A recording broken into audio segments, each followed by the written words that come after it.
This is the Puck Junk Podcast.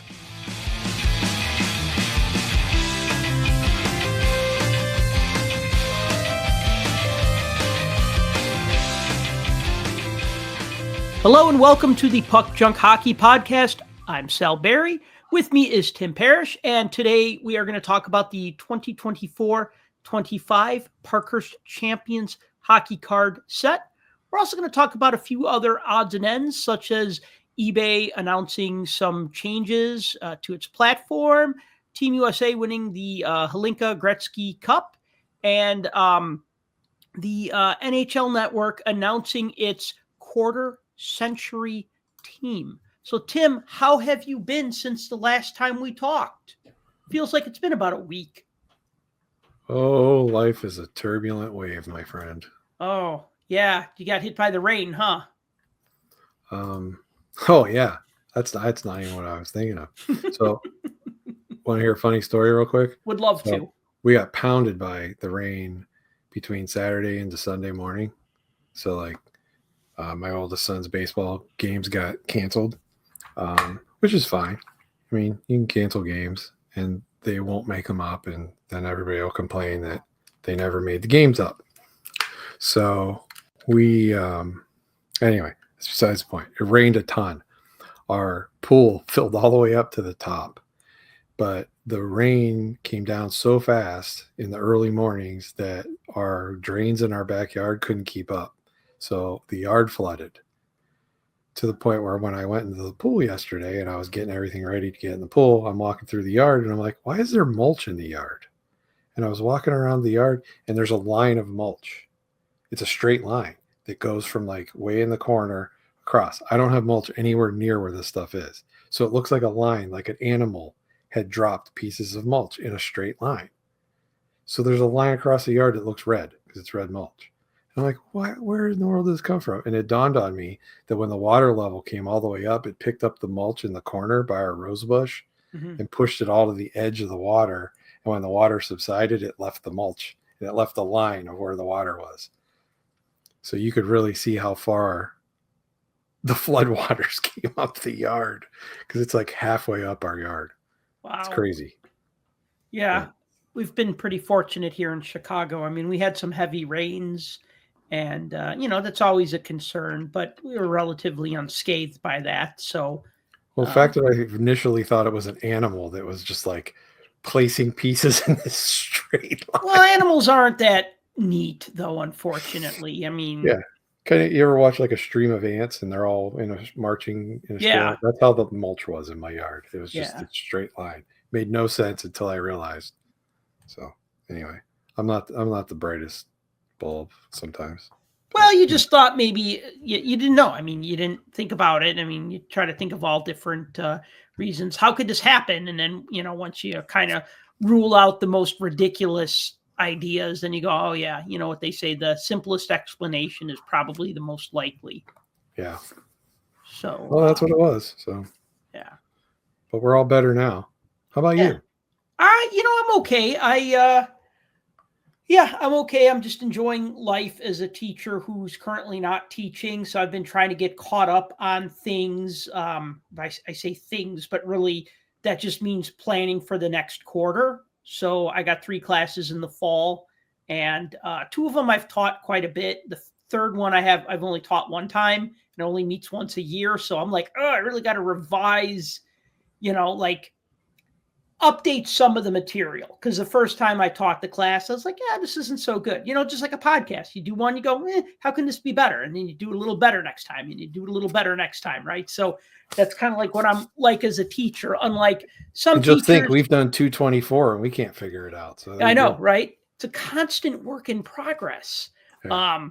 But, I've taught probably, I don't know how many classes I've taught in the past 25 years, but it's just been, it's constantly, you're learning and growing and tweaking and changing. And I think that those are the people, whether you're a teacher, a podcaster, or anything else. I mean, if you're constantly learning and tweaking and growing, you're going to succeed. And if you just kind of do the same thing, whether it works or doesn't work, then you're going to probably, you might succeed because you're famous or you're a celebrity or whatever. I mean, it's so funny that you could just have like a celebrity does a podcast and it has like 8 million listeners and it's like a terrible show, but it's just like, oh, but this person is popular. You know what I mean? And although that So you're doesn't saying always... next week you have Taylor Swift lined up for our show? Oh God, I wish, right? Yeah.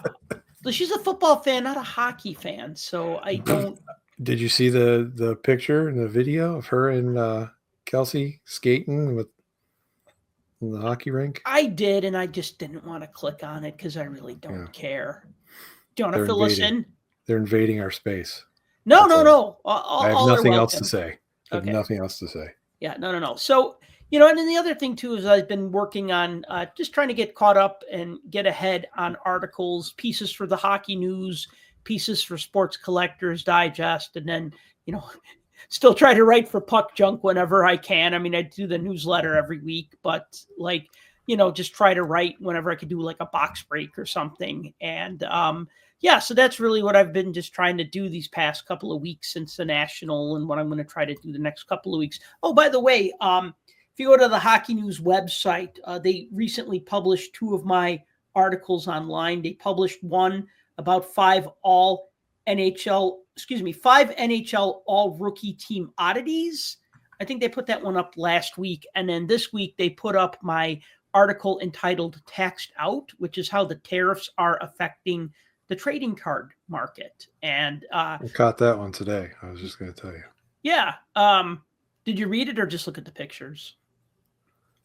Look, I know how to read. Okay. I know you were a teacher too. I know you try to make us forget the fact that you were also a teacher once upon a time. I am a jack of all trades and a master of none. Right. So, yeah, I did read it. It was good. Thank you. I wasn't fishing. Nice. It was nice to see some interviews with, like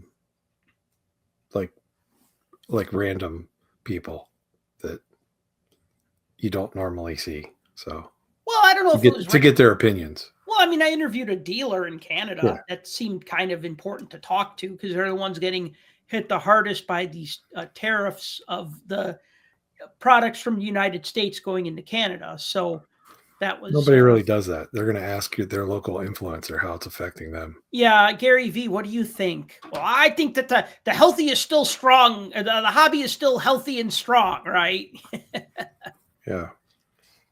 Buy my card. Here's a card of a turtle. Yeah, here's a card of a turtle. It's a 1 of 1. Oh, let's get it graded. Let's put it on Fanatics Live. Oh my God, it went for $10,000. Yeah. Yeah. Hopefully one day I'll sell this one for $10,000. Yeah, I like that card. I was going to say, so anyway, so you can check that out at thehockeynews.com. But yeah, let's talk some hockey first. So in this episode, like I said, we're going to talk about Team USA winning the Hlinka Gretzky Tournament, the NHL Network naming its quarter-century team, eBay's changes to its platform, and then we'll get into the nitty-gritty on the 24-25 Parkhurst Champions Hockey set. Just a little spoiler. I like the set for the most part. You'll have to listen in later on to find out why. Team USA wins the gold medal. Did you watch any of that tournament or were you keeping track of it? I don't know if it was televised or not. I was following along. Yeah. Okay. I caught bits and pieces of it. I never found it like on broadcast TV. So I'm not sure if it was being broadcast or not, but yeah, that's something else, huh?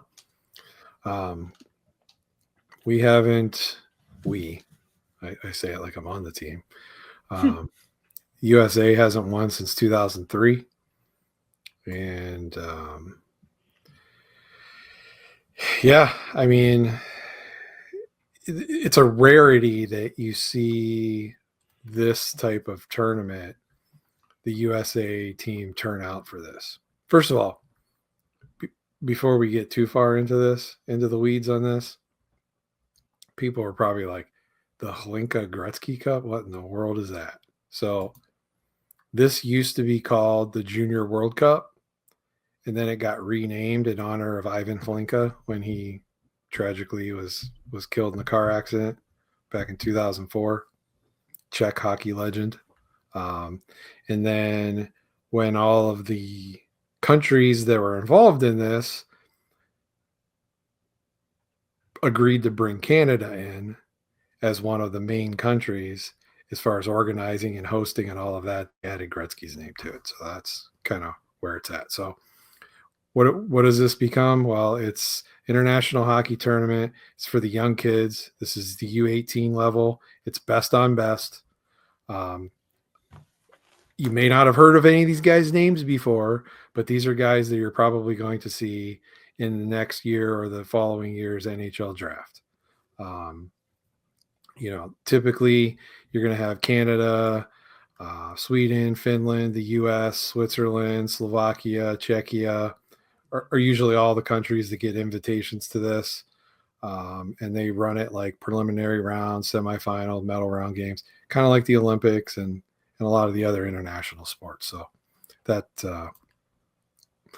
should give you an idea of what we're talking about here. So long drought. We finally ended the drought here with Team USA. 5-3 victory over Sweden in the final. This year was held in Slovakia. So, but U.S. has gone to the finals 4 times. They've lost all 4 times. So this was pretty exciting to see the Americans winning a tournament that they traditionally almost never win. So that was awesome. I was going to say, what's interesting and exciting about this is that, so like you said, these are the best under 18 players, age 18 players. So, the United States has won a couple of World Junior Championships over the past number of years, and those are the under 20 players, so 20 and under. Right. But now we're seeing this little bit of this talent. Like, obviously, some players develop earlier, some players develop later. And I think what's exciting about this is now we're seeing the younger junior team starting to become like a serious contender by winning this gold medal, right? Like, I mean, if you look, okay, I'll give you like for instance, you look at like what was the best tournament, right? Like the World Cup of Hockey, or what did they call it this year? The Four Nations Face-Off, right? So it was a best on best tournament, right? And you had USA and Canada, right? And Canada won, but that was really close. It could have been anybody's game, right? So Canada edged out the US, right? But the US is right up there, right? But I mean, once upon a time in these tournaments, if you think of like the Canada Cup, USA would never be in the final, right? I don't think they were in a final until 1991. I think it was always Canada and Russia or the Soviet Union, right? So what's exciting about this is now we're seeing our younger guys make it to the finals. And so that's just a good thing. That just means that the development is working. Our national development team program is working and can keep up with any of the other players, the best players in the world at an even younger age. So that is exciting. That's great news. It really is. So I'm happy to hear that. I didn't watch the games. My friend Steve, who I do the card shows with, he has a friend whose son was on the U.S. team, and I don't remember his name. He told me. He sent me a picture of him with the son, and he said, this kid's going to be great. Watch for him. He's going to be in the NHL. And then he also sent me like a video clip that he shot when he was at one of the games. This was like 2 weeks ago. And then he called me and he wanted to tell me about how exciting it was to be at the tournament. But of course, I forgot the name of the friend's kid. And dang. Oh, yeah, I know, right? But it's okay because he asked me to make him a custom hockey card. So I'll have to learn his name eventually. But you'll have to put it on the card. Yeah. But he was just talking. He's just, oh my God, this is great. He's like, I can't believe it. These kids are under 18 and the way they're just hitting and the way that they're shooting and the way that they're just skating. He's just like, you look at them, you think, they look like NHLers. Now, maybe that's a little hyperbolic, but no, you look at the best players in the world at 6. That's the funny thing. You look at guys like Alex Ovechkin and Teemu Solani, they were playing pro at 16. They might have only gotten in a handful of games, but you had guys like even more recently, like Artemi Panarin, who was playing pro since he was 16, or Kirill Kaprizov, right? They just say, wow, these guys are really good. Let's just bring them into the professional league now. Even if they're a third liner, fourth liner, let's get them in some, just get them into these professional games, right? And here in North America, we're just like, oh, they're under 18. They can't play in the NHL. I guess the child labor laws are different in Europe, huh? Well, in a way, yeah, but theirs is more of a marketing thing than anything else. They want to put butts in seats. So, these guys that are electrifying at a young age, let them compete, and they do, and they cut their teeth that way. Some of these younger guys. I mean, if you look at the roster of what made up this team, I mean, first of all, and this cracks me up because I don't think about this until I think about it. All the players on this team were born in 2008. So they're young. They're all younger than my youngest son at this point. So if that puts anything in perspective, so that's yeah, they're young ones. But if you go down the list of like the players on that team, I think there might be 4 guys that are over 200 pounds on that entire roster. Wow.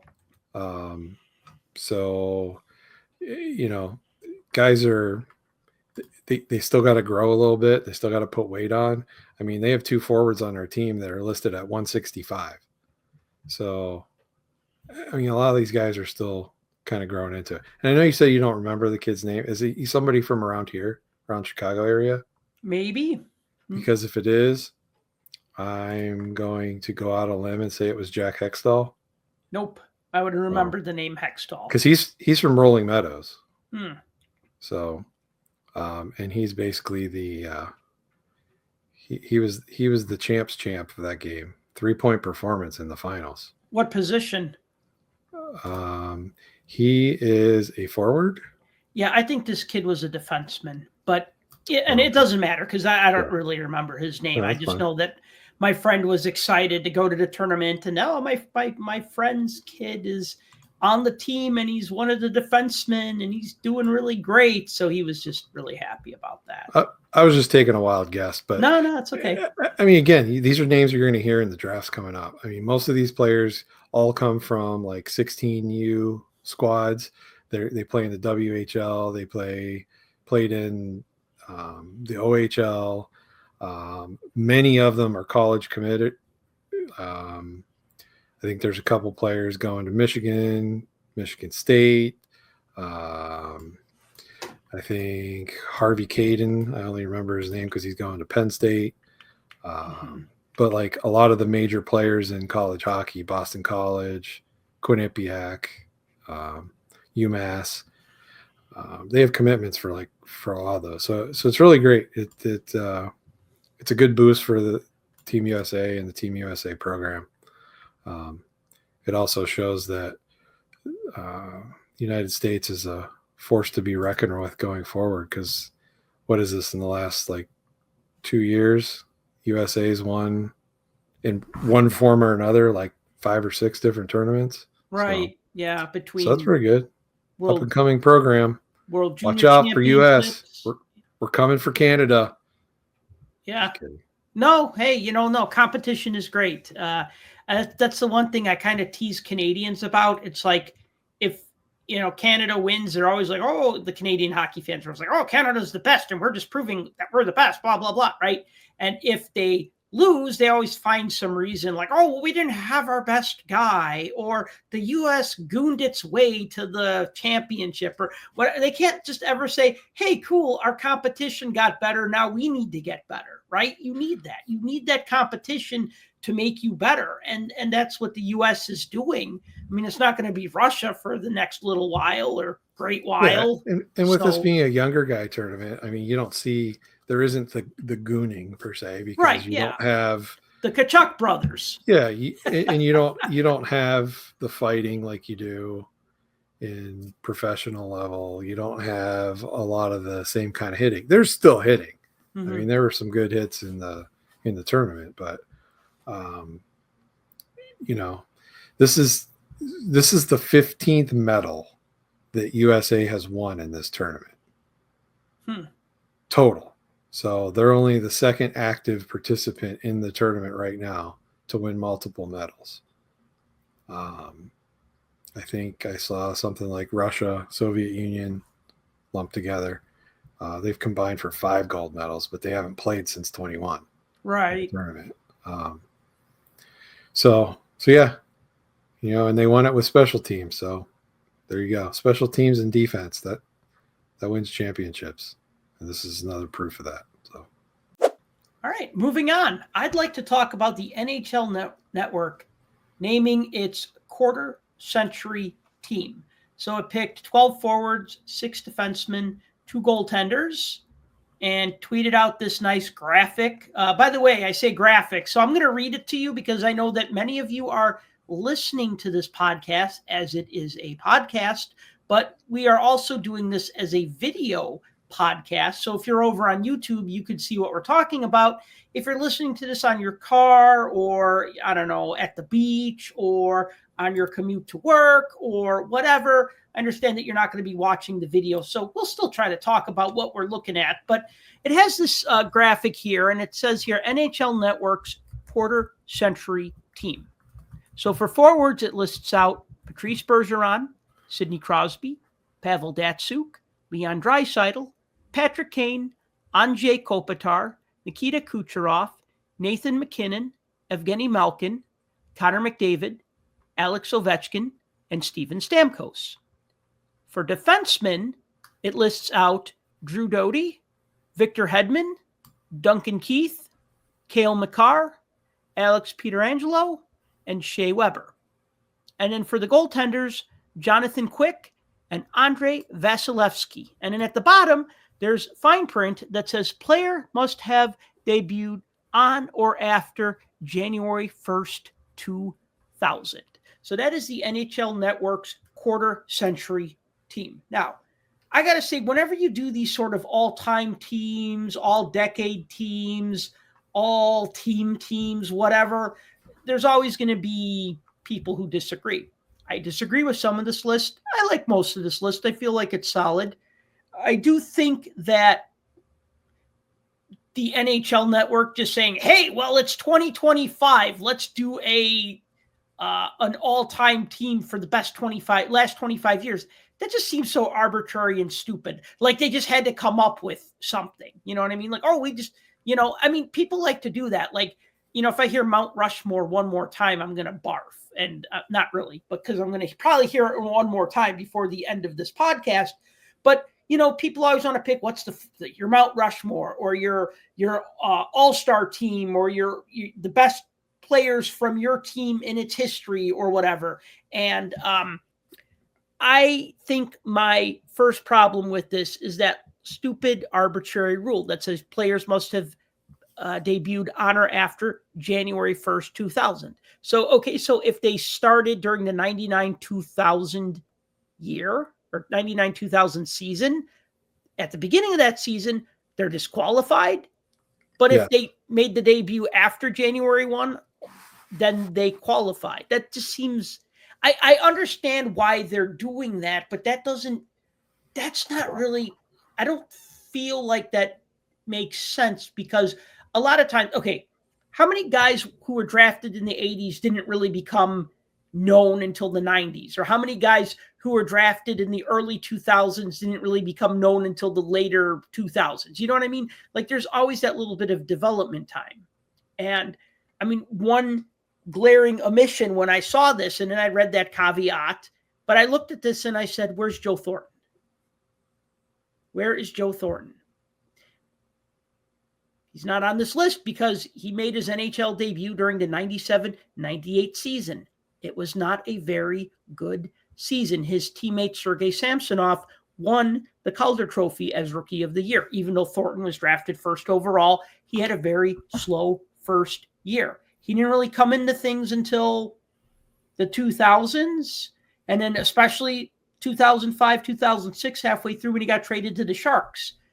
So when I think of like a player who was just dominant in like the 2000s, the 2010s, and then maybe not dominant in 2021, 2022, 2023, but still relevant.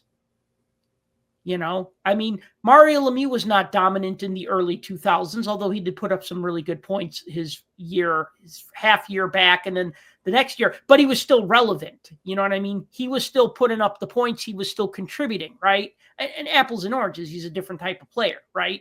But I look at this and I just go, yeah, I'm not super. I got a couple other thoughts about this, but I'm really dying to know what you think of this. Their list, their rules. I mean, that's what you want to. I mean, that's the way I look at this. So if you want to make a different list and come up with your own rules and make them different, go right ahead. But it's saying quarter century team. So quarter century by definition is 25 years. And this is 2025. 25 years is 2000. So if they debuted before that, it's more than 25 years. That's really, I mean, that's the facts of the case. So we're talking about when they played, not when they started, not when they first. No, that's not what they're saying. They're saying these are the best players that debuted after 1/1/20 or 2000. So these are the best players for the 25 years debuting after January 1, 2000. There's no doubt that players like Joe Thornton were great. He's in the Hall of Fame. Zdeno Chara, great, in the Hall of Fame.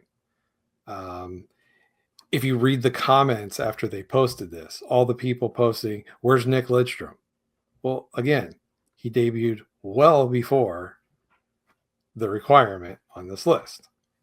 So, yeah, people have to read and you have to stick with the rules. And the rules are, that's when you debut. So, that being said, I do have some issues.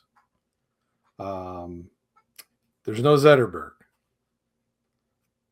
Yeah. I guess you can't put everybody on the list, but triple gold club, Conn Smythe trophy, almost 1,000 points for his career, debuted in 2002.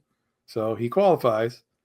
But Zetterberg's not on the list. Erik Karlsson's got 3 Norris trophies. It's hard to say he's not one of the best defensemen of the last 25 years, or at least was until more recent. Until he put on the black and gold. Yes. Yeah, exactly. I mean, Jonathan Toews, triple gold clubs also. One of the best two-way forwards for a long period of time.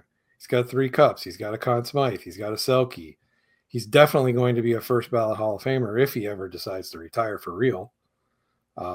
So, he's not on the list. His teammates on the list, Patrick Kane. I will give Kane the advantage as being the more flashy, more flair-oriented type player, one that sells tickets and gets people to watch. But again, we're talking best players during that time period. More recent players, Alexander Barkov, 3 Selkes, a Clancy trophy. He's got 2 cups. Probably going to be a first ballot Hall of Famer for leadership skills alone. The Sedin twins aren't on here. Both debuted after that date. So both Hall of Famers, not on the list. Henrik Lundqvist, Hall of Famer, not on the list. Marc-Andre Fleury, probably going to be a Hall of Famer, not on the list. Carey Price, probably also a Hall of Famer, certainly a dominant player during his time frame. And I see a lot of people throwing Austin Matthews' name out there a lot. Okay, maybe he's still too new, but at the same time, they got Leon Draisaitl on here. So is Draisaitl better than Austin Matthews? I don't know. Maybe. Are we going strictly by statistics? What are we gauging this off of? So, I've also seen write-in votes for Chris Letang, Brent Seabrook, Ryan Suter on the defensive side. Yeah, I could see Seabrook on here. 3 cups, Mr. Overtime. Why not put him on the list? Letang, I don't know. I'm a homer in that case, but he's not a lock for the Hall of Fame. If we had a Hall of Very Good, maybe, but his longevity and his point production as an offensive defenseman certainly gives him at least a look. And he's got 3 cups. So, there's that. But, yeah, Zetterberg, Karlsson, Johnny T, the Sedins, Lundqvist, those for sure, I think, are clear omissions to me. I'd probably swap out Karlsson for hate to say it, probably Cale Makar, even though Cale Makar is pretty dominant of a player, he's still got a little bit of that new shininess on him. Right. I mean, he's 6 years now? He debuted in 2019, 2020. Yeah. So I mean, yeah, I could see swapping him out for like a Carlson or maybe even a Seabrook. I would say Carlson or Chara. Like, maybe I don't know. Chara doesn't fit the bill. I know he doesn't fit the bill, but like he's 97. Thornton and Chara were such important players in the 2000s and the 2010s. And I don't disagree with you, but they don't meet the rules. Right. So, but I just feel the rules are arbitrary. Like, I can only be friends with people who are born on Tuesday and you were born on a Wednesday. So I'm sorry, we just can't be friends. Those are the rules. I wasn't born. I was hatched. So I'm friends with everyone. You were spawned. I'm just saying this is what the criteria are. Yeah. Okay. So, but if you're going to rewrite them, make a new list. Yeah. Okay. Yeah. We should make the all puck junk team. But the puck junk quarter century team. Yeah. We can do that.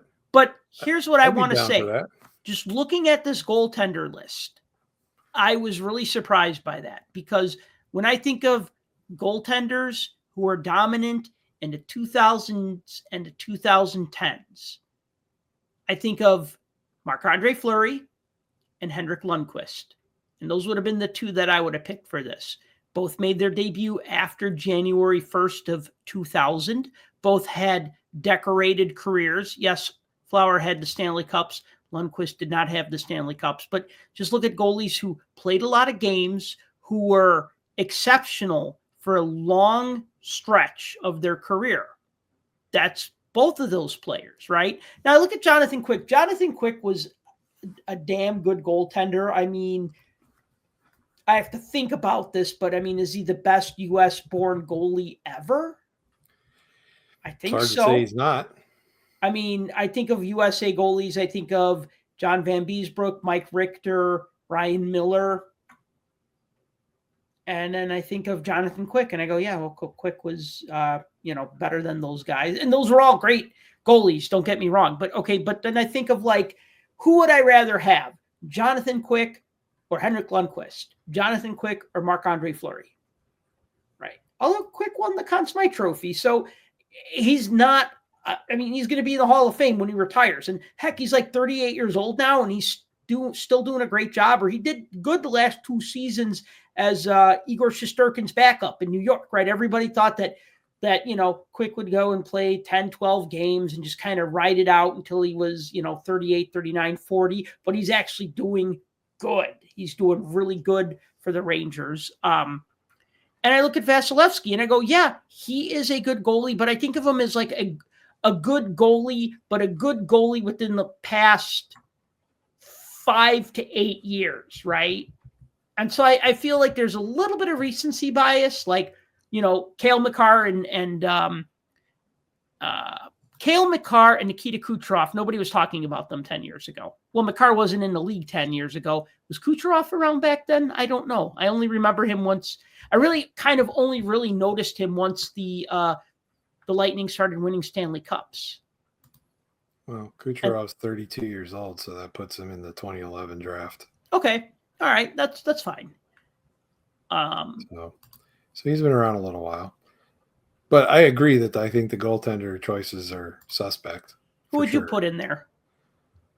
I mean, here's the thing. I look at that list, I see Quick and Vasilevsky. And what that tells me is they went with who has the most cups. Because, what other requirement would they have here? Because your other options, as we already said, you have Lundqvist, you have Fleury, you have Carey Price. Honestly, if we have to leave one of those on there and switch it out with one, I would leave Quick and I would replace Vasilevsky with Lundqvist. If we can replace them both, I would replace Quick with, I hate to say this, probably Carey Price. Really? Yeah. I love Marc-Andre Fleury. I will love him forever. But even though Price doesn't have a cup, I personally haven't seen, other than Henrik Lundqvist, I haven't seen a goalie basically just win the game by himself. Like Fleury did that a few times, but didn't always have to because he had firepower in front of him. Players like Lundqvist and Carey Price didn't really have that much offensive. I'm trying not to offend people here. They didn't have as big of a offensive juggernaut playing in front of them all the time, and especially Price in Montreal. So, and he was still dominant. So I would do that. I don't have a problem with either of those, but if all we're looking at is cups and a couple of awards here and there, I mean, why, if we're going to do that, why isn't Bob on the list? He's got 2 cups and 2 Vezinas. I mean, if that's the same criteria, then he should be on the list too. But I mean, Shea Weber didn't win the Stanley Cup. No, he didn't. But the goaltenders on here did. Right. Yeah. So we're not talking about defensemen. I mean, gotcha. I have a whole different group of requirements there, but right. Yeah. Just the goaltenders, considering there's only 2 here, which I think there should be 3, but there's only 2 here. Yeah, I would either leave quick and replace Vasilevsky with Lundqvist, or replace them both with Lundqvist and Price. By the way, it's funny that last week when we recorded our episode, it started raining, and today we're recording an episode, or tonight we're recording an episode, and it's raining again. I feel like it's going to rain every time we do a podcast. So if you hear any rain in the background, you know why, because we're recording when it's raining. Because shoot, when hasn't it been raining these past couple days? It's supposed to storm here too in like 20 minutes. So. Oh, fun. Well, we should. Yeah. Should keep moving along then. So anyways, just interesting. Whenever you have a list like this, of course, people are going to have opinions. It's going to be a little divisive, like, oh, they left this guy off, and how can you put this guy on, and this and that. And I get it. And it's fun to talk about these things. I mean, I think it's fun to reminisce, and it's fun to debate. I mean, if sports fans like 2 things, it's reminiscing and debating. Am I right or am I right? I mean, we're the only people that can sit there and just name random players for hours on end. So I don't know about that. I mean, I think a lot of people can do that. I've sat with my friends at bars before, and we just name, hey, you remember this guy? Hey, you remember this guy? And we're having so much fun talking about nothing, just naming random players. So no, that's okay. I guess that's another thing that sports fans can do. Okay, name random players, reminisce, but I think that's part of naming random players is reminiscing. Well, and I do agree that this is definitely up for debate, and it raises a lot of questions. And I'm fine with anybody's opinion as long as it follows the rules. That's fine. That's it. Follow the rules, and we can have any opinion we want. I'm not putting Gretzky on here. I'm not putting Lemieux on here, even though Lemieux played during that time. I'm not putting him on here. Okay, we're not doing that. So, and it's I'm thinking though, like I'm thinking of like 2000 to 2020, 2000 to 2025. I mean, the league grew, but I feel like it was. And there were a lot of changes too. I mean, you had the shootout implemented and the 3-on-3 overtime and all these different things. So obviously the game is different now than it was 25 years ago. But I feel like between 2000 and 2025, the game is more similar than, say, 1975 to 2000 or 1950 to 1975, which just made this interesting because I was just like thinking, well, okay, if they did like a quarter century team from like 1950 to 1975, that would be just such a weird thing because you'd have all these like original 6 guys that you could argue would be better than a lot of the like 70s guys. You know what I mean? So I don't know, just could be a fun future topic. Well, and that's the thing. You look at this list, there's 3 Hall of Famers on that list. Okay. So that means these guys debuted after the year 2000 and they're already in the Hall of Fame. What better, bigger honor or designation could you have other than being in the Hall of Fame? I mean, that's pretty much peak. Yeah. Right? Yeah. So the fact that you have the Sedin twins who qualify, not on the list, in the Hall of Fame, and Lundqvist in the Hall of Fame, not on the list. I mean, there's 3 other guys that you could easily put on there. And like you said, different eras are different eras. I mean, look at the big knock that Zetterberg gets.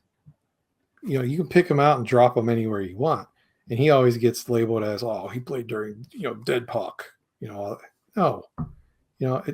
good players are good players. Right. I mean, they just are.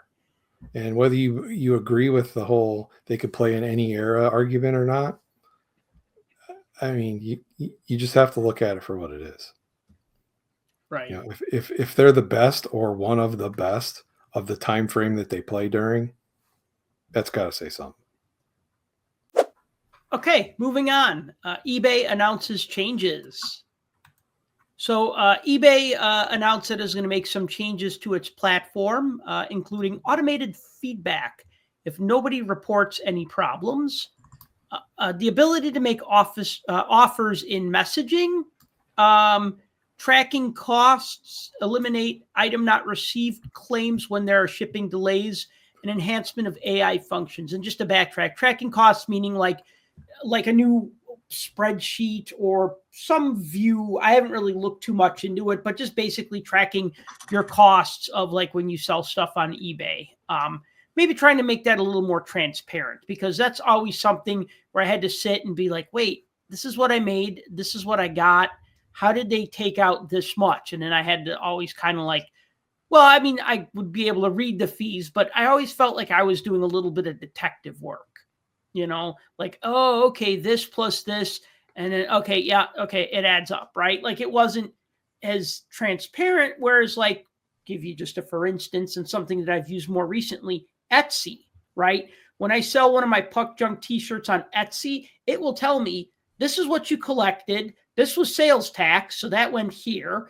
This is what we charge our fee. This was the fee that we charge. This was this other fee, whatever. And then this is what you got, right? So it just spells it out, boom, boom, boom, boom, boom, where you have like what you made, and then this deduction, that deduction, that deduction, and then your net. So I assume they're doing something a little bit more like Etsy. And then it's all built into the seller tool. So yeah, rather than having to generate all of that on your own spreadsheets, which yep, I think most good sellers that maintain their inventory do that anyway. Been there, This done just that, allows you to do that through the app itself. So, once an item sells, you can input and update all your costs from the earnings page that they have on there.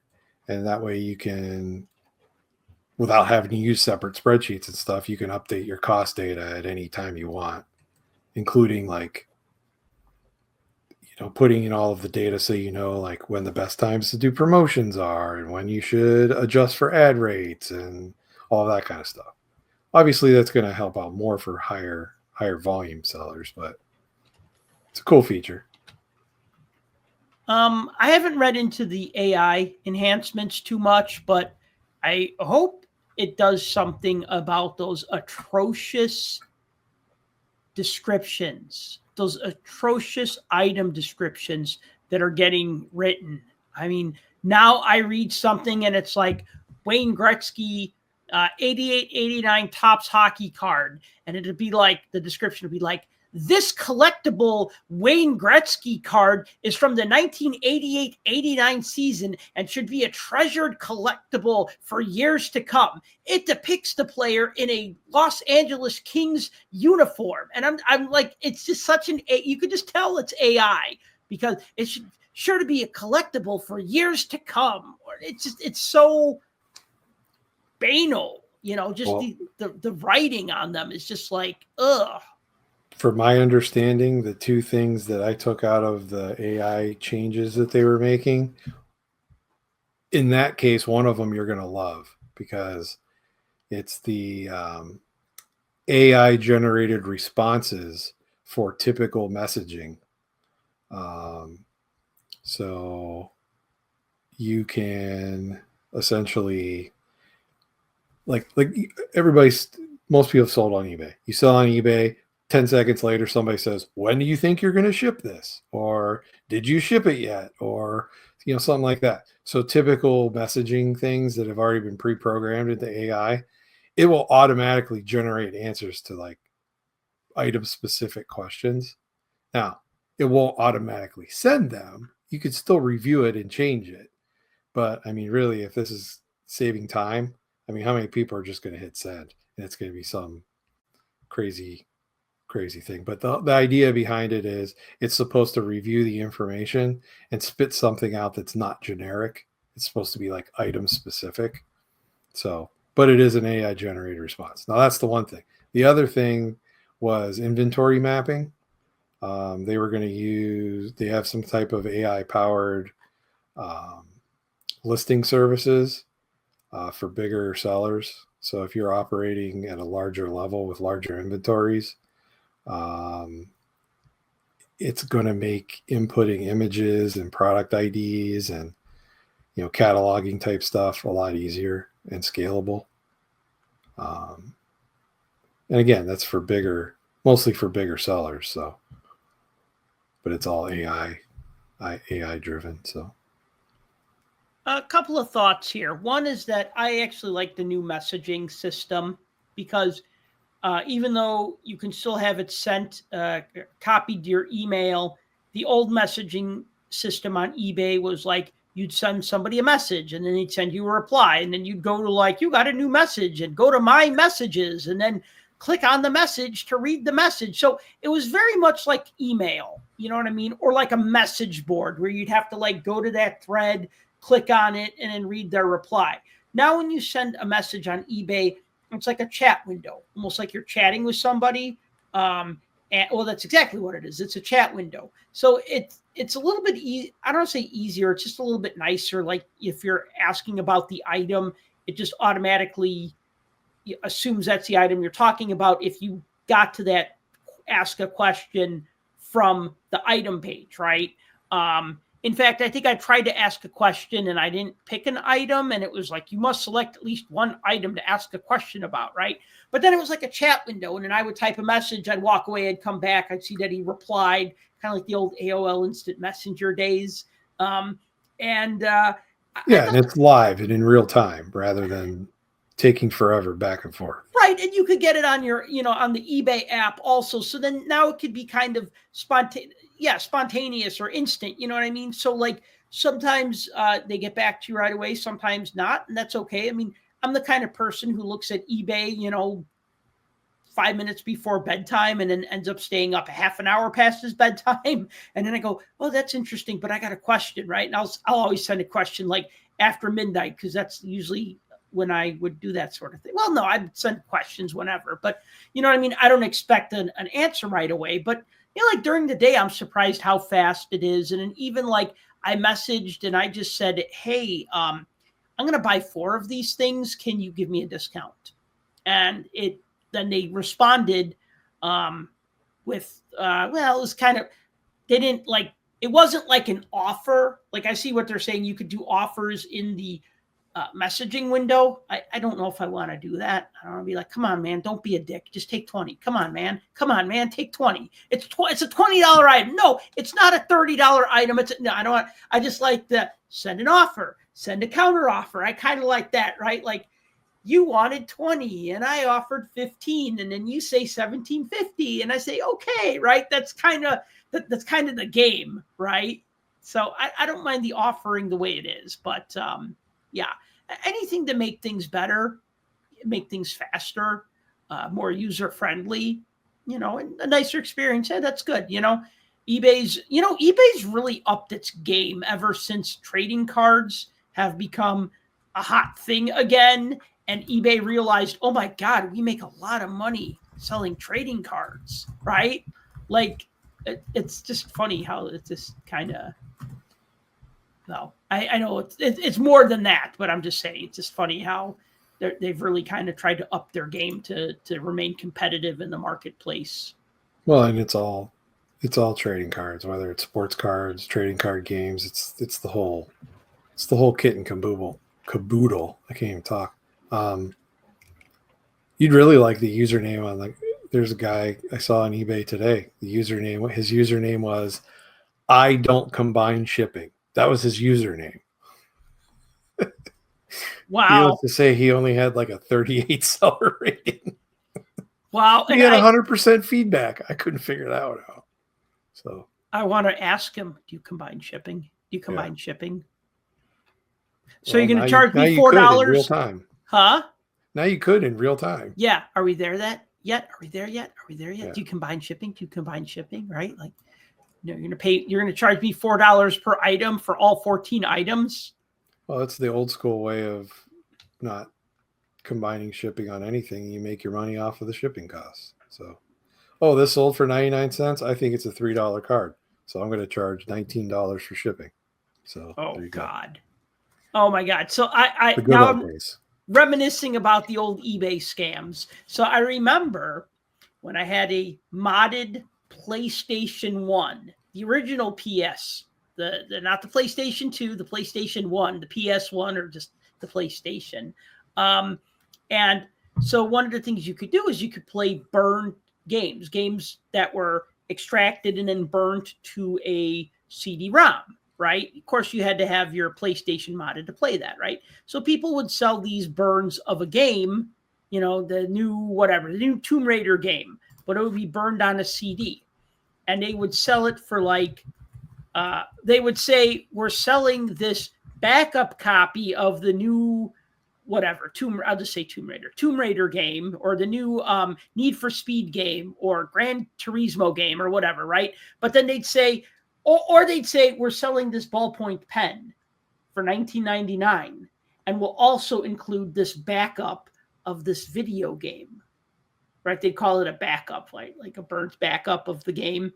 So really, they were telling you that they're selling you this pen, and then they would also throw in this CD-ROM that had like a pirated copy of Tomb Raider or whatever late 90s, early 2000s game you were buying and didn't want to pay $50, $60 for. And, a lot of times you could buy them for like $10. Of course, I didn't need to do that because I worked in the computer department at school, and I knew people who knew how to do these things. So I would show up to my shift with a stack of blank CDs, and my friend, who was one of the lab managers, would just burn a bunch of games for me and give them back to me at the end of my shift. I mean, to the point where I had games in Japanese that I couldn't read. I was just trying to fudge my way through them, or games that I just never got around to playing, because when you have like 80 PlayStation games and you only have so much time in the day, what are you going to do? You're going to end up playing the ones that you like a little more, right? Yeah. For me, that ended up being a lot of the Twisted Metal games, which that should have been my example of a game. I said Tomb Raider, I said Need for Speed, but damn it, Twisted Metal 2, Twisted Metal 3, that was my jam back in the late 90s. Especially now that it's its own TV show. I kind of like the TV show. I like it and I dislike it. And I mean, that's a whole separate conversation. But I'll put it to you this way. I like it better than the Halo TV series, but I don't know if I like it better than the Sonic the Hedgehog movies. Wow, that sounds like a whole nother podcast. Yeah, it is. But anyways, any other thoughts on these eBay enhancements before we move on to our big topic? No, I think the more impactful one is that INR protection they're putting in place for the items not received. Mm-hmm. So many people complain, like you get a delivery delay, it shows delivered, and they get chargebacks, and it comes 2 days later, and then what? So now they got your item and they got their money back. So. Well, this has been a bigger problem because there's been problems where it says, your package was delivered, and I go outside and it's not there. And then I look the next day and it's not there. And then and it's Sunday. Okay, so nothing's happening Sunday. And then I don't get mail a lot of times on Monday. So sometimes I've had packages that were supposed to come on Friday not arrive until Tuesday.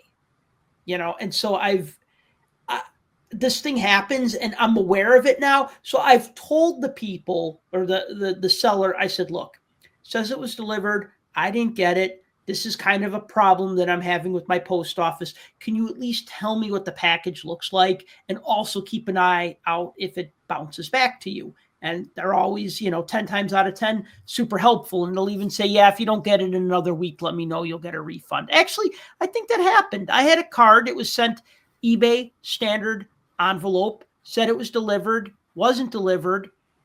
And the guy took my word for it. It was like a $5 thing with shipping. So it wasn't like it was going to make or break either of us. But, he was just like, nah, it's okay, man. Stuff happens. I get it. It's no big. And he just refunded my money. And I thought that was really nice. Well, I talked to postal people, and they said that those eBay envelopes, when they scan them as receiving them at the place, they show up as delivered. Right. So even if they weren't delivered and they were thrown in a box to be delivered, it already shows delivered. Right. So if you have a post office person like you obviously have, or like we have at my office where I work, and sometimes they don't show up for 3 days. Yeah. So it's just one of those things. So this will get rid of any negative or neutral feedback that people leave for those specific reasons. And we'll try to make things right on the back end. So I think that's good for people. So, Ooh, I got a quick story. The first time I left negative feedback for somebody, it was eBay. I want to say it was early 2000. Maybe it was, let me think. I started buying on eBay in 99. I signed up for it in 98, but I didn't actually use it until 99. And so I want to say it was either fall of 99 or spring of 2000, because I was living in an apartment. That was the first year I wasn't living at the dorms. I was living in an apartment with my friends, and I was buying up 1988-89 Pro Cards minor league sets because I was like, whoa, they have trading cards on eBay. And I wonder if I could get all the other teams, because I remember I had the Blackhawks minor league team, and I want to say I had maybe the Penguins minor league team or not. I can't remember. I had just a handful of them, right? So I remember buying like 3 of them. I want to say maybe I bought like the Lumberjacks, and maybe I can't remember who I bought. But what I remember was the team set that I didn't get, which was the Rochester Americans. And I was really upset because I bought 3 sets. I only got 2 of them. I messaged the guy. He never responded. And then it used to be that like after like maybe 60 days or whatever, you couldn't find your old items on eBay anymore. So then the guy one day, he just randomly leaves me positive feedback for all 3 sets. So then I leave him negative feedback for it. And I said, this guy never sent me this set. Then the guy starts emailing me and threatening me. And he's like, you need to remove that comment. I'm like, you need to send me my Rochester American set from 88-89. And he's like, well, I won't do it until you remove that negative feedback. I said, well, then you have no recourse to send me my set. Like, dude, that's not how this works. Yeah. Well, this was 99. So it's like, either give me my $5 back or send me my Rochester American set, because I paid for it. Right. And, I don't know. That's like me. I joined eBay on my birthday in 2000. Okay. And I don't know that I bought anything for like 2 years. I just kind of lurked and watched stuff I never really bought because I was scared. But then I did. Yeah. So, all right. Good that eBay is up in its game. Now I want to talk about the 2024-25 Parkhurst Champions Hockey Card set. So this came out in like middle of June, right? It was about $150 per box. Now it's hanging at about $130 a box as of this recording. So you get 20 packs per box plus 1 retro bonus pack. We'll talk more about that a little later. But the 20 packs, you get 8 cards per pack. The bonus pack, you get 5 cards that are 1953-54 retro cards. So they look like the 53-54 set. If you remember the Gump Worsley rookie card that I bought a couple weeks back at the National, it's that same kind of design. So Parkhurst Champions for 24-25, it's a 300 card set. You got 200 base cards of veterans. You got 100 short prints, right? So you got cards 201 through 240 are stars, not the Dallas Stars, just stars. I mean, you might look at this and go, when did Artemi Panarin join the Dallas Stars? Nope. It's just the Stars, right? Which, again, that's why I think the Dallas Stars is a stupid name for a team, right? But okay, so 201 through 240 are Stars. You get 1 in every 9 packs. We're 241. going to get hate mail for that. Just keep that in mind. What's that? I said we're going to get hate mail for that. So just no keep one from that in mind. Dallas listens to this show. All our listeners are like Columbus or Penguins or Washington or Sabres or I'm writing this down. Okay. I'm writing this down. No, I'm just saying they could have come up with a better name than, hey, we're the North Stars, but now we're moving to Dallas. So should we be the South Lone Stars? Star State. Yeah, okay, but they're just okay. So if it's the Lone Star, singular star, 1 star, then you have a team called the Stars, then there's more than 1 star. There's a whole team of them, right? Hey, I'm not here to argue sublantics. Okay. Sublantics. Okay. So anyways, then cards 241 through 280 are rookies, and those are also 1 in every 9 packs. And in 281 through 300 are of greats, so retired greats, and they are 1 in every 17 packs. You find 1 in every 17 packs. So in a typical 8-card pack of Parkhurst Champions, you'll get 6 base cards and 2 special cards, which is either an insert, a parallel, a short print. In my 20 packs, every pack had 1 silver parallel plus either a short print or an insert or an autograph or something like that. Oh, by the way, you also get 1 autograph, memorabilia, or lenticular card per box. So that's like the big hit. All right, so just looking at the design, it looks very retro-y. I mean, if you remove, Tim, let me ask you this. If we replaced that Parkhurst Champions logo with an O-Pee-Chee logo, and I said this is an O-Pee-Chee retro set, would you be like, yeah, that looks pretty O-Pee-Chee retro to me? Yeah, that checks out.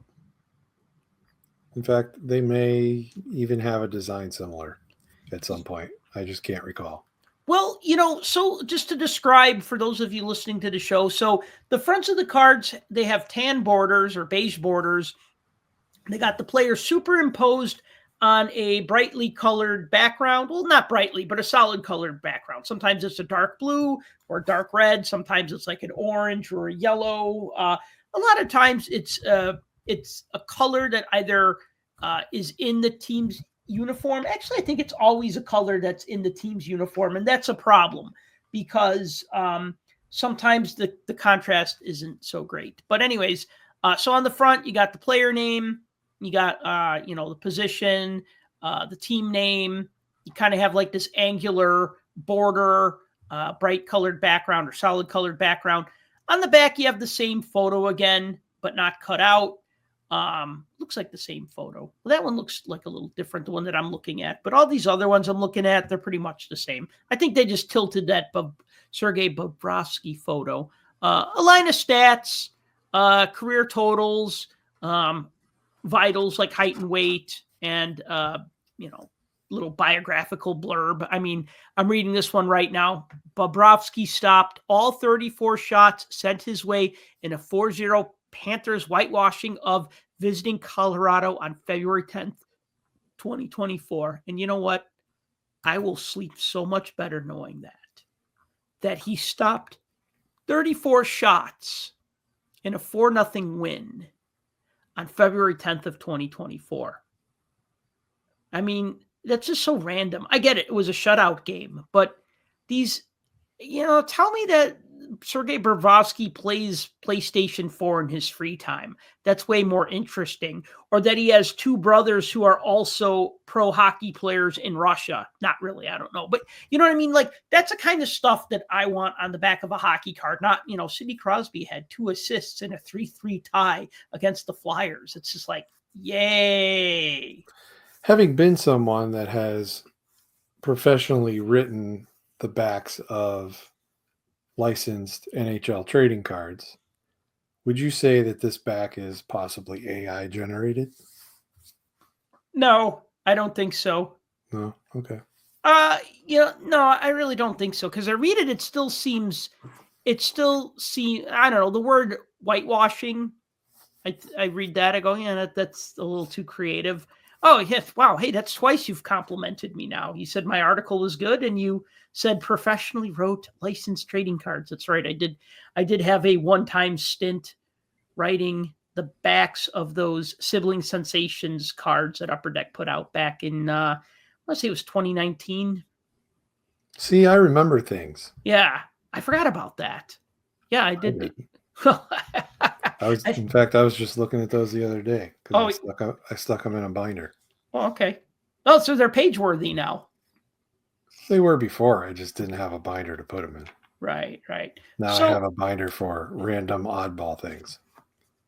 I know that's the best binder though, right? Like just that's what makes collecting fun, right? Like, I mean, obviously all these things make collecting fun, but when you have like a complete set, that's great. I love that. That's like an encyclopedia volume, right? It's got all the cards and they're all in order, and that's lovely. But when you have like that fun binder or that player collection binder, that's more like a scrapbook. You know what I mean? And there's something more fun about that in a way, you know? It's more personal. Yeah. So you mentioned design, and I was actually thinking about that earlier. So I looked at this because you know what? Everything is reminiscent of something or evocative of something or inspired by something or rips off something or borrows from something or whatever. And that's fine, right? So, I mean, we've had brightly colored backgrounds, you know, since 70, 71 Tops and O-Pee-Chee hockey, if I remember correctly. Well, even like the 60, even some of those Parkhurst cards from the 60s. I'm trying to think, though, if they ever used bright yellow. But, okay, so cutting out a player and putting them against a solid colored background, that's nothing new, right? But I looked at this design of Parkhurst Champions, and it reminded me of a few things. It reminded me a little bit of the 2001, 2002 Upper Deck Vintage set, which, again, is kind of based on like the 75, 76 Tops and O-Pee-Chee set in a way. But it just kind of had that feeling, right? That kind of vibes, you know? And then also the 2009, 2010 O-Pee-Chee Marquee Rookies design with its like angular use of text. And then also the 12-13 O-Pee-Chee set with its beige borders and also with a circle with a little silhouette of a player. And like if it was a goalie, it'd be like a little silhouette of a goalie. If it was like a center or a winger or a defenseman, the little silhouette would be different. And so it kind of gave me vibes from all of these sets, right? Like I looked at this design and I said, I like it. And then I wanted to like understand why I like it. Like, and then just like what elements may have been borrowed. I don't know. You said anything else you can think of? Because you pretty much nailed it with those three. Okay. Well, thank you. That's pretty good. I think a little too hard about these things sometimes. I don't mean to compliment you a third time, but you know, I think I'm at my limit. So don't say anything else witty or smart. That is a pat on the back trick. I can't compliment you anymore. Yeah. No. Okay. That's fine. I'm going to start worrying if I'm going to start criticizing from here on out. Yeah. If you continue to be nice to me, I'm going to have to send somebody over for a wellness check. That's probably a good idea. Yeah. So anyways, you know, I mean, I think it's okay to obviously take different design elements and combine them in new and interesting ways. And, you know, so like I said, I liked this set enough that I really wanted to just kind of analyze the design. And like, I was like, I've seen this design before, but not, you know what else this kind of reminds me of? And I didn't put a picture of it, but remember 2002, 2003 Upper Deck MVP had that parallel set. I think it was called Classics, and it had the silver borders and it had the player superimposed on like a solid colored background. I was going to also include that, but I just ran out of room. And then I thought, but it looks more like the Upper Deck vintage set. But anyway, so good design. Of course, this being an Upper Deck set, there are a ton of parallels.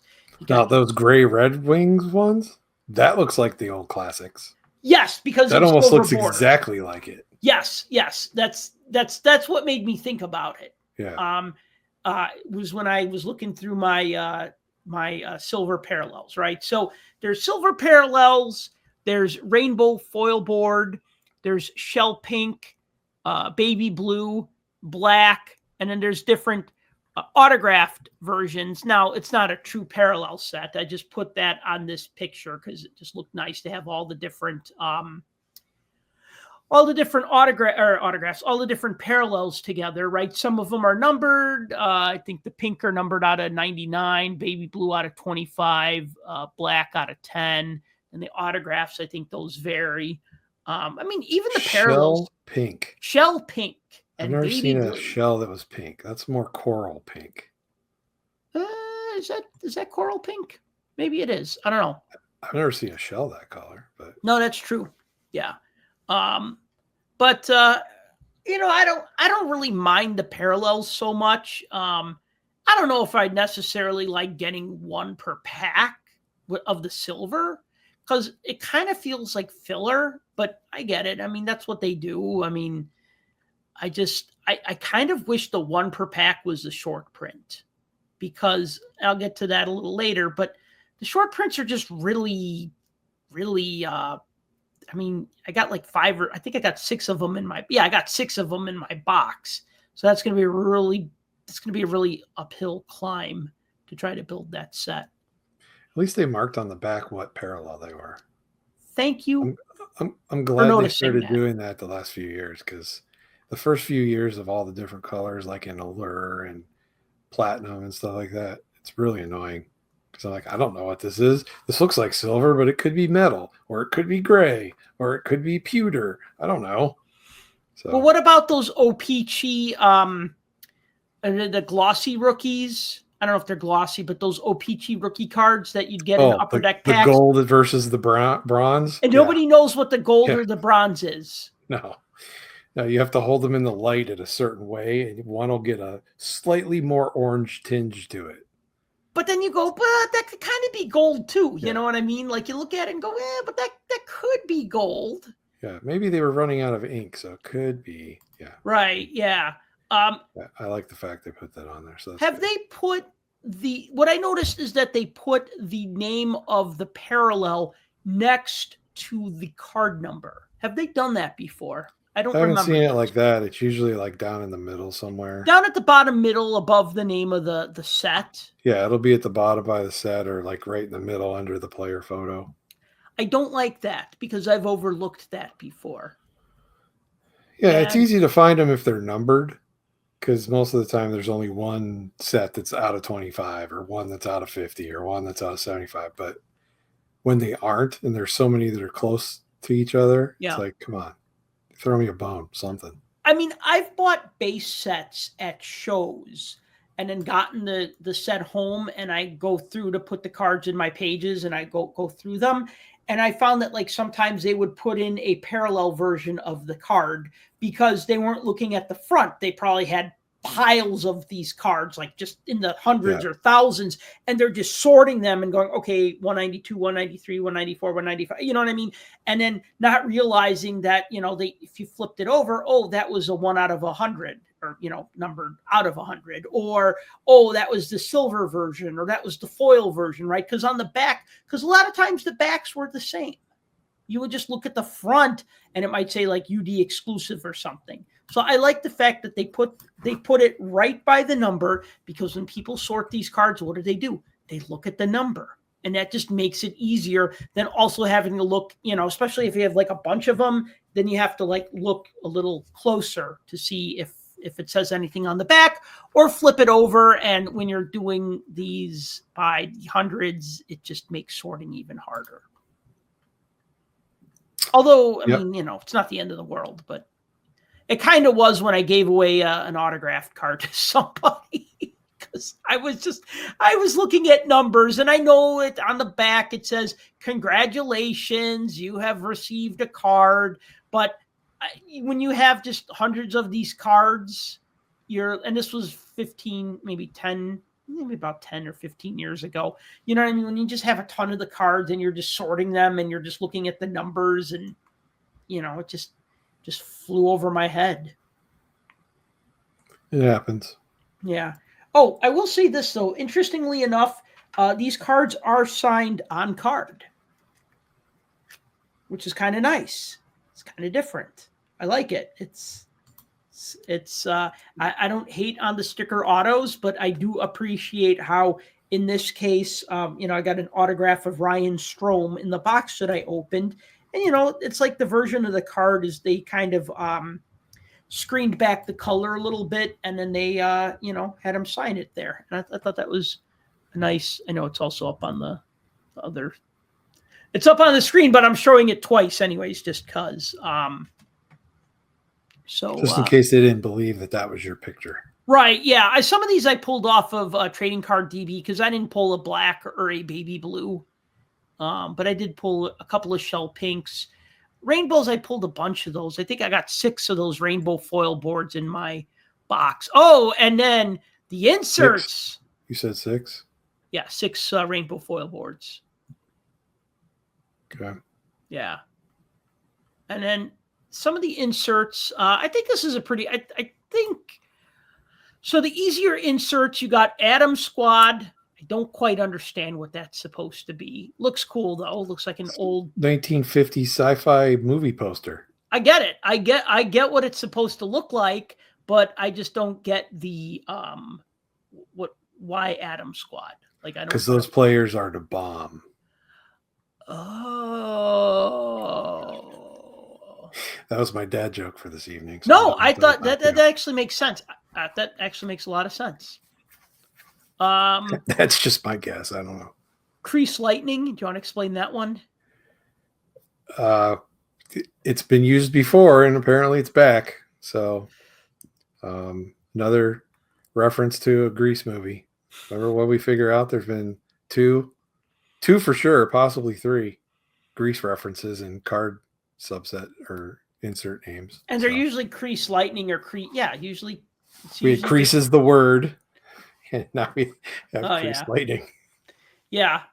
Saturday Night Standouts, which I kind of like the way that looks. Yeah. I mean, the back is even the back is just as trippy. I'll just hold it up here. Like, sorry, my green screen is doing. I was gonna say those are acetate. Cool. No. I got a green screen that likes to it looks like it likes to get rid of yellow. Okay, to adjust that. All right, just take my word for it. It kind of looks a little bit like those Saved by the Bell upper deck the portraits from 2021, a little bit like that. Yeah. So it's got that aesthetic. You wouldn't believe, which is just basically like a picture of like an old game. But I read the back of Go ahead. It uses the font Ripley's Believe It or Not. That's the Ripley's Believe It or Not font on top.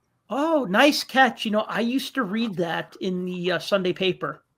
These are almost like wire photos that they just slapped a bigger border on. And this one in particular is a pretty terrible photo because it looks like they tried to make sure that nobody could be recognized because you can't see that LA Kings number. And they cropped it so that the Ranger's head, there's like a Ranger who's falling over and his head is like cropped out. So it feels very Panini, like we're going to use a photo, but we want to make sure that you can't figure out who these people are because copyright or rights or whatever, right? Because they're retired players, right? You can't really, other than your occasional Gretzky, or in this case, I mean, there's retired players in this set. So, I mean, they could have, I don't know why they couldn't have just used a photo and not made it all weird. That's why I'm thinking these are like wire photos that they took. If you don't know what wire photos are, they're the pictures they use for like newsprint, magazine articles, stuff like that. Right. But that's an interesting one. Card. And then Shake, Rattle, and Roll. Yeah. I like that. Looks like a Parkhurst wrapper from the 50s. It's the 56-57 Parkies box. Okay. And they also reprised that look, I think, in the late 90s for one of their 94 they came out with the Parky set. Yes. It Yes. looks just like that, the cover of the box. Right. Yeah. Okay. So that's what it was. Interesting that they use that design, the wrapper design. I like it though. It looks cool. It's colorful. It's interesting. It's got diagonals. I have a thing for diagonal text. So, or just any diagonal, just because it just makes it look like movement. Speaking of which. There's also lenticular cards. I did not get one. That's one of the box hits. You either get a lenticular card, a memorabilia card, or an autographed card, or an autographed memorabilia card. So, I mean, there's lots of different things you can get in the box. Is that what the 66 the old-fashioned TV card is down on the bottom there? Yes, you mean the Bobby Orr rookie card? Oh, wait, I mean the old-fashioned TV. Yeah. I mean, that could also be, a 54-55 Bowman baseball, I think. Didn't they also use TV? One of those Bowman sets from the 50s did. One of them. Yeah. So anyway, so I mean, you get I think in my box I got 2, 3, 4, 5. I got like 6 various inserts in addition to my autograph, in addition to parallels, in addition to the short prints. And then the bonus pack has 5 retro parallels, 1953-54 retro parallels. The reason why they are in a different pack and not just packed in with the cards is because they're actually bigger in size. So they're the same width, but they're just a little bit taller, like just a little bit taller. They'll probably still fit in a 9-pocket page. If not, they'll definitely fit in an 8-pocket page. But for some reason they made it about let me see. Looks like a 1/4 of an inch taller. Yeah, so I'll just bust out the old ruler and take a look-see here. Are they the same size as the real 53-54 Parkhurst? I think so. No, I didn't think to grab one to compare. It is a let me see. That's a 1/2 an inch. That's a 1/4 inch. It is about an 1/8 of an inch taller. So I don't know if they're quite that size, but yeah. So anyway, so that's what they did is they put 5 of these retro parallel cards. So here on screen, you can see an actual 53-54 Parkhurst with the Parkhurst retro parallel, and you see that it's pretty darn close. Like the look of it is good. It kind of has a very painterly look to it, like the old Parkhurst cards do. I mean, you could tell that it was a photograph, but they kind of modified the background quite a bit, so it kind of feels more like a painting. And it added a signature to it. So, I mean, obviously I like these cards because I'm geeking out on the 53-54 Parkhurst set. I'm down to needing just 19 out of 100 cards, and I'll have the full set. Or 19 plus 2 variants of 1 card, and I'll have all the cards for that set. Nice. Jumbo gum parallel. Like, so I have one of Stan Mikita. This is just randomly Stan Mikita, but on the back it says Parky's new giant hockey gum, right? So that's just like one variant is like it has like this gum advertisement on the back, or there's also like a foil version, like a rainbow foil version. There's also autograph versions. There's also I believe there's memorabilia versions as well, and yeah. So this is 53-54. The rainbows numbered out of 53? No, I don't think they're numbered. Are you sure? Because they were in years past. They were numbered out of whatever the year was for the retro. Let me see. I think maybe. Let's see here. I'm not looking at a checklist, so I'm just wondering. Oh, yeah. No. I'm going to actually just look at a... Because I know they started numbering the blank backs, which I thought was weird. Well, so the 53-54 retros blank backs are numbered out of 15. The retro autographs are numbered between 5 and 25. The retro black rainbow foil are serial numbered 1/1. The 5354 retro rainbows foiled, yeah, they are serial numbered to 53. Okay. So they kept that consistent with. Yeah. And then the jumbo gumbacks are 1 per bonus hobby pack or 1 out of 20 e-pack on e-pack. Which I don't think this has hit e-pack yet. Yeah, I don't think so either. There's nothing on ComC yet, really. Yeah. Ooh, well, that's good. That's good news then, because I'm gonna do my bailing whale thing where I just kind of swim around with my mouth open and I just collect all the plankton, and just eat like a king whale. Because it comes out, give it like 90 days. Yep, and I'll be getting able to have as much 25 to 30 centers you can get. Well, not these retro parallels necessarily, because probably not. No, but I mean, you know what? Then again, what are they going to do? They're going to bust the packs. They're going to keep the autograph. They're going to keep the parallel. They'll put a premium on the parallel. They're like, oh, I hit this card and it's numbered out of 53. And then they'll put that up for $10 or whatever. But then the other 4 cards they'll just put up for like maybe $1. And yeah. I would build this set. I would definitely build the set because, like I said, I'm geeking out on the 53-54 set. I didn't intend to collect this set. It was just that when I was trying to build my 63-64 set, which I only need 7 cards for, by the way, I was finding a lot of 53-54s at great prices. And I said, well, I can kind of concentrate on 2 sets at the same time. Now, that's not to say if a deal comes my way, I turn it down, because one time, it was a couple of years, oh God, this was maybe 2019, maybe 2017. It was one of the Chicago Nationals. And I remember, I want to say I was hanging out with you and Justin, and I want to say we were walking, and I stopped dead in my tracks because I saw somebody had all these 51-52 Parkhurst hockey cards. And I stopped and I looked and I said, oh, I'm not building that set. But then I'm like, no, dummy, go look. And like, the guy had like commons for like $8 a piece.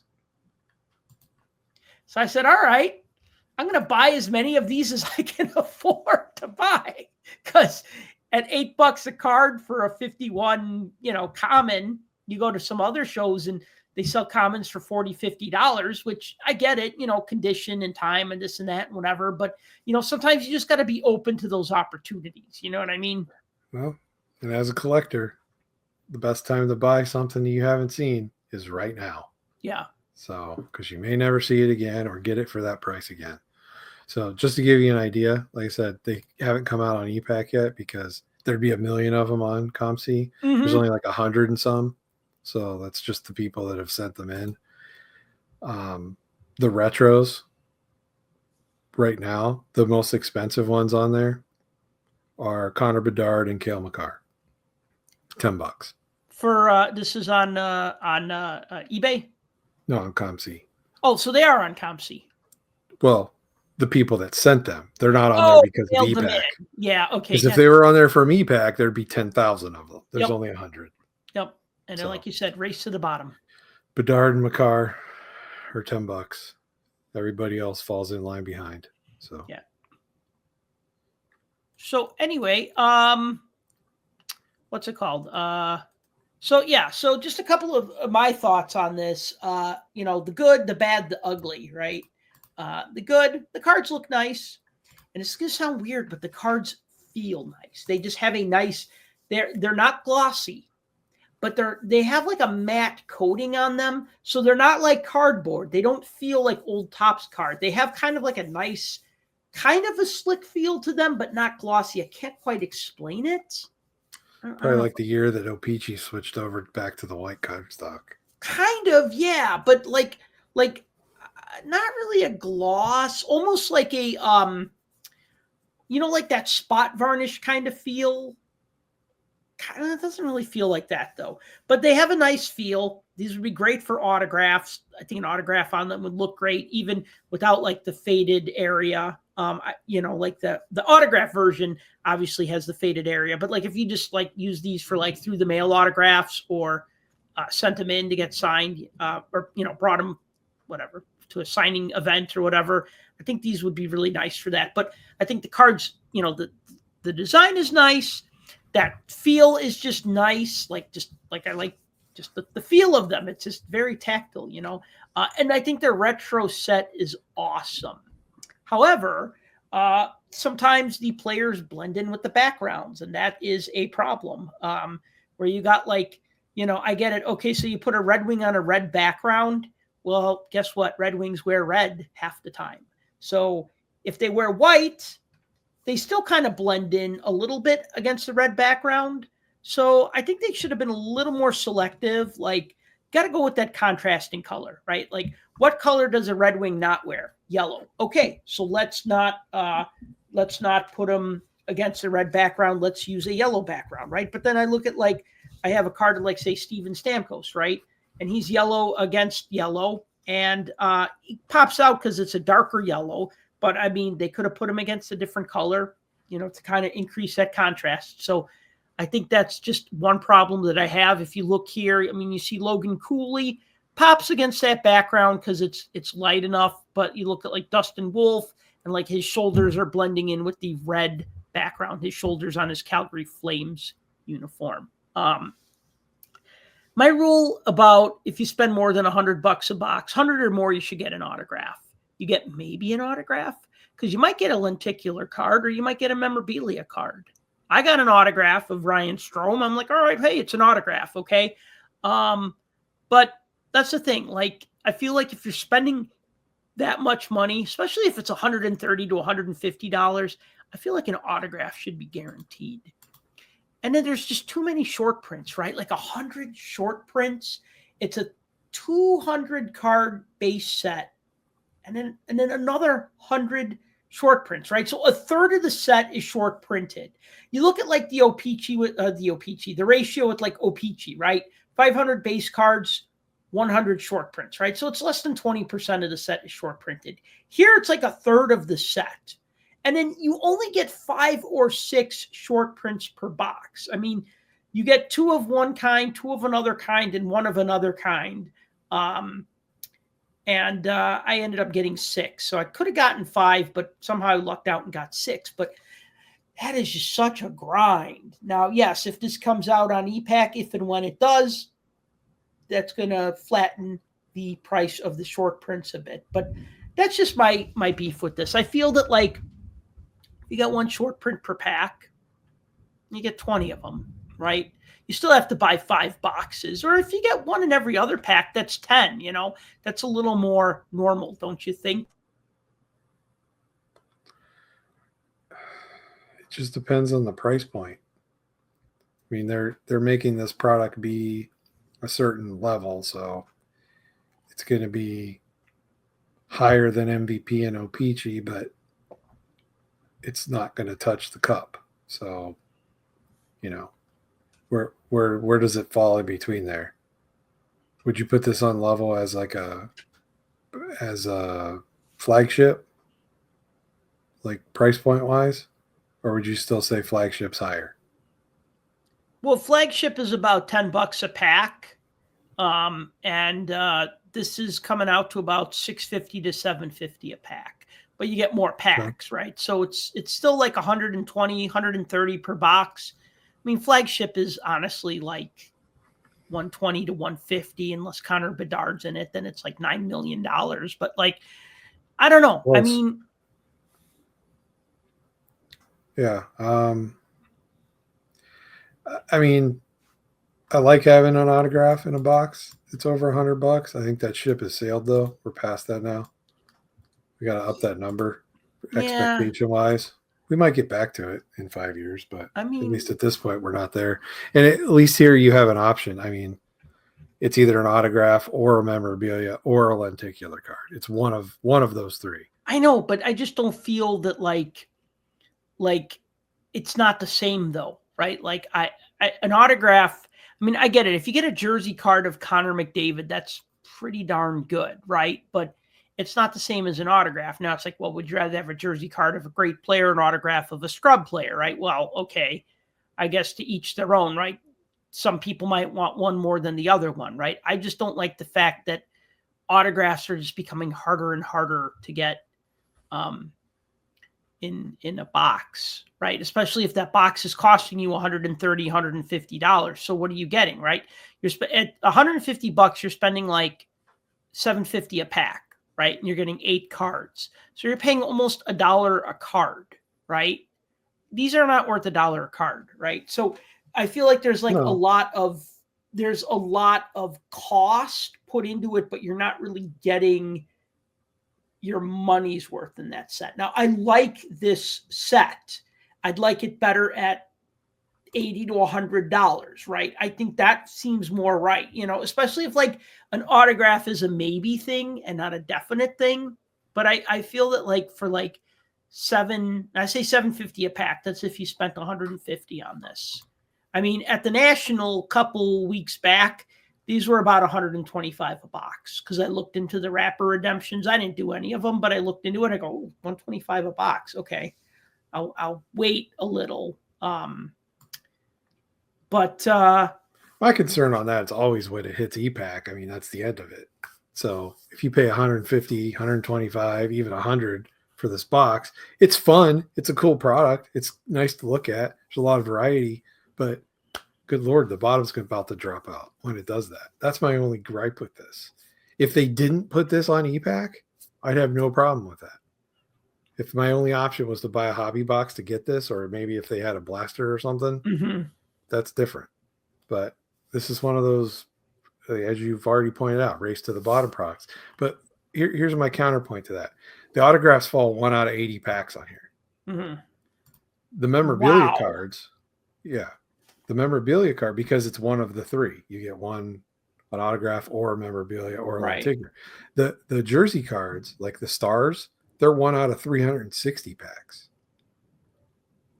Wow. The rookie jerseys are 1 out of 120. Okay. So you're looking at and the greats, like the high numbers, those are 1 out of 720 for the jersey cards.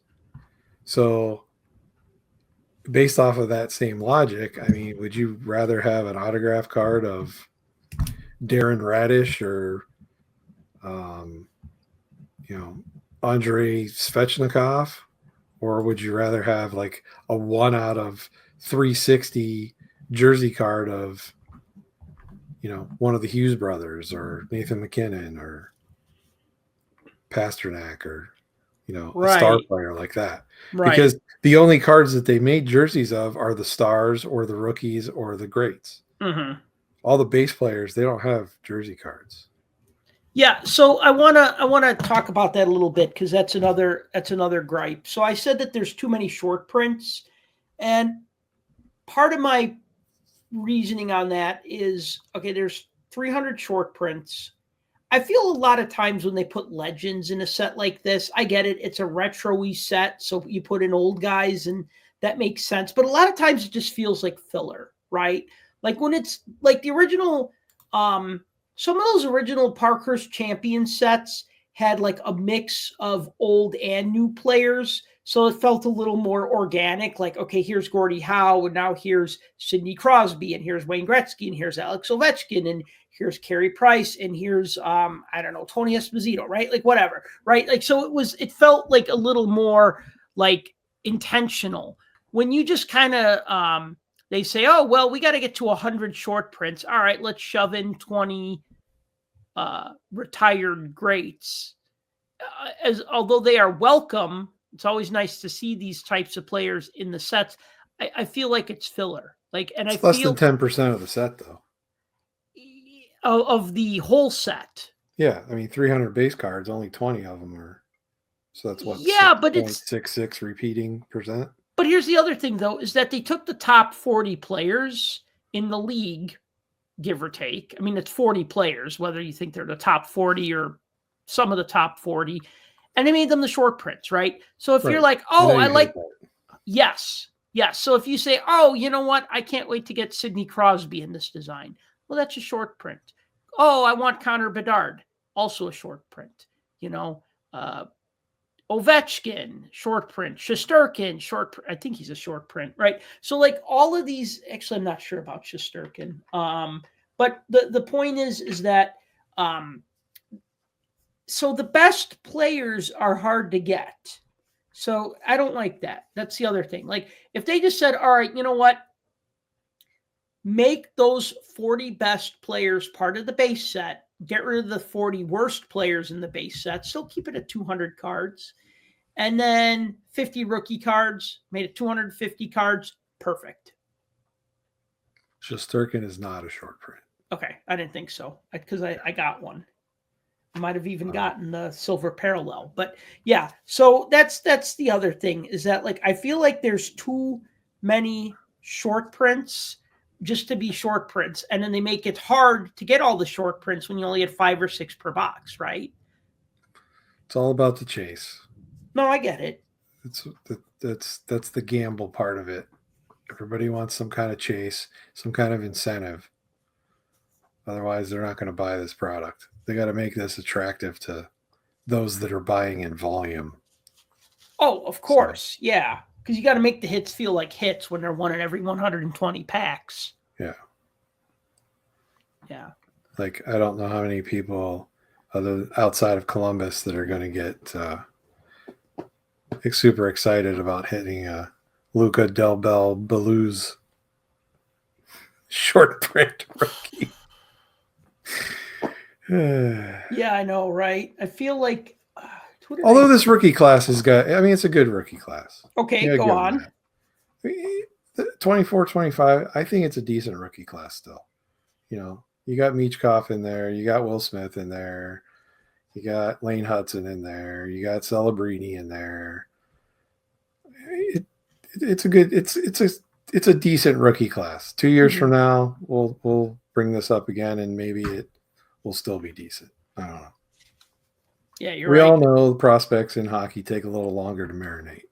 Shesterkin, this is the rainbow foil, but yeah, he's not a Stars, he's a Ranger, so is card number 113, so he's not a short print. But yeah. Yeah, well, I mean, that's the thing. Like you get you have your first overall pick that everybody goes crazy for, or your guy who makes a debut at the end of the previous season and gets in a few games and has a very strong showing, and then everybody gets excited about them, you know. But yeah, I think that's the kind of nice thing about hockey is that, like, other than like the Macklin Celebrini or the Will Smith, it kind of gives us a chance to kind of get all the other cards before those players either catch fire or other people catch on, you know? Right. You know, it's not as prospected as, say, like baseball or basketball, where I feel like everybody in the top 10 is like being like, you know, collected like a lot for one reason or another. Oh, they're all overpaid, they're overhyped, and they're way over prospected in trading cards. I mean, perfect example are quarterbacks in the NFL. Oh my God, tell me about it. I mean, guys barely make a roster, barely even throw a pass, and people are paying thousands and thousands of dollars for their rookie cards. Just so they could say they have it. Oh, I got the 1 of 1. I got the 1 of 5 autographed. You know, so we get some of that bleed over, but it's usually short lived. Yeah. So hockey's different. What's that? Hockey's different. It's just different. Yeah. So any final thoughts about this set? I think I've said everything I needed to say. Yeah, I think you covered most everything. Kind of disappointed that they didn't go back to throwing in like the redemptions for the real 50s cards, but they did that a year or so ago. Yeah, well, that costs money, but that would have been fun with the buybacks. Yeah, that was kind of cool. I remember when I was buying 07, 08 OPG, they had the buybacks in them. And that was fun, even though most of the buybacks I got were from 89-90, which is like the most overproduced OPG hockey set ever. But it was still cool to pull like a 76, 77 OPG Steve Shutt card and just be like, all right, that's random and kind of cool, but also kind of unnecessary, because when you think buyback, you think of something valuable, but a lot of times they're just some rando from the 80s or 70s. Yeah, I pulled two buybacks, 2 autograph buybacks. Really? One of them was Tom Plehall, and it was like the previous year's version signed. Mm-hmm. I think it was like, I think that was in like 09 or whatever, and it was the previous year's one or whatever. And then the other one I pulled was for a 90-91 Luke Robitaille. So that one was cool. Nice. What was it? O-Pee-Chee? Yeah. Nice. It was autographed? Yeah. Very nice. Yeah, all the buybacks were the signed ones. With the redemption cards. Oh, well, I actually got in a pack. I remember buying 06-07 O-Pee-Chee. I remember buying blaster boxes of it and just being excited that O-Pee-Chee was back. And I got a Marcel Dion autograph. It was an 83-84 O-Pee-Chee card, signed on card. And it also came with the COA. And it had a foil sticker on the back. So it was a nice surprise to get that in a blaster box. See, I got that in the $20 blaster box. Not guaranteed. I get it. Long odds, but still, it can happen, right? So if you can get a autograph in a blaster, you can get an autograph in a hobby box, especially when you're spending 5 to 6 times as much. I don't even remember them having those in there. Yeah. That's crazy. Yeah, it was crazy times back then. God, we forgot how good we had it. Yeah. Life moves on. All right. So, any last thoughts? Because I think I'm ready for a snack and to watch some TV. Cool. All right. Well, thank you for listening to the Puck Junk Hockey Podcast. As always, if you've enjoyed the show, please be sure to like and subscribe. Please be sure to tell your friends about this awesome hockey collectible podcast. If you'd like to support this podcast, you could do so by purchasing a t-shirt at shop.puckjunk.com. And if you like to read, subscribe to the newsletter at puckjunk.com/newsletter. And until next time, collect what you like.